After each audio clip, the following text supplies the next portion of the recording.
Hello members, today we are germinating beans. What does germination mean? It basically means growing a seed, in this case a bean, and making it sprout or grow. The materials you will need include a Ziploc bag, paper towel, water, and beans. You will also need tape and a spray bottle, but it is not necessary, but it is definitely a big help. Start by dampening your paper towel with the spray bottle. If you don't have one, find another way to dampen your towel but not completely soaking it. Place your wet paper towel in your Ziploc bag. Make sure it covers the whole bottom of it.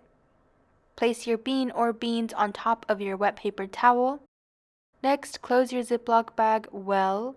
Then you're going to place your Ziploc bag in a warm, sunny spot, and I did this by taping my Ziploc bag to a window. Over the next few days, keep adding water to the paper towel when it dries out.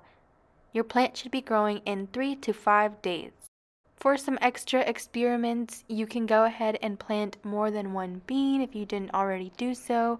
You can place one in a sunny area, one in a dark area, and observe the similarities and the differences. You can chart your bean's plant growth using a ruler. And you can even move your bean plant to some soil. Remember to give it water and remember that it needs sun. So members, I hope that you enjoyed this activity and thank you guys for watching. Bye!